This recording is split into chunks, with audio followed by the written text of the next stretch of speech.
ഇത് നമ്മുടെ ഡാൻസ് ക്ലാസ്സിലെ വിജയദശമി ദിവസത്തെ എടുത്ത വീഡിയോ ആണ് കേട്ടോ. നമ്മുടെ കുട്ടികളൊക്കെ വന്ന് ദക്ഷിണയൊക്കെ തന്ന് കാല് പിടിച്ച് നല്ല രസമായിരുന്നു അന്ന് ഞാൻ കുറച്ച് കുട്ടികൾ മാത്രമേ എടുത്തുള്ളൂ.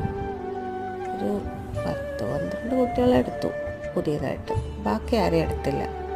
വേറൊന്നുമല്ല, 19 കുട്ടികളായിട്ട് എനിക്കെല്ലാവരും കൂടി മാനേജ് ചെയ്യാൻ ബുദ്ധിമുട്ടാവുമെന്ന് എനിക്ക് തന്നെ തോന്നി. അപ്പോൾ ഇതാണ് നമ്മുടെ കുഞ്ഞു മക്കൾ കേട്ടോ, നമ്മൾ പുതിയതായിട്ട് എടുത്തവർ. പിന്നെ ഇതെൻ്റെ വലിയ കുട്ടികളാണ്, വലുതെന്ന് പറഞ്ഞാൽ അമ്മമാർ. ഇതിൽ കുറേ കുഞ്ഞു മണികളുണ്ട്, അവരുടെ വീഡിയോ ഒന്നുമില്ല. ഇത് കുറച്ചുകൂടി വലുതാണ്, ഒരു 6 വയസ്സിന് മീതിയുള്ള കുട്ടികളായിരിക്കും ഈ കളിച്ചുകൊണ്ടിരിക്കണൊക്കെ. പിന്നെ അരങ്ങേറ്റം കഴിഞ്ഞ കുട്ടികളും മോഹിനിയാട്ടം പഠിക്കുന്നവരും എല്ലാവരും ഉണ്ട്. അപ്പോൾ നമ്മുടെ വീഡിയോ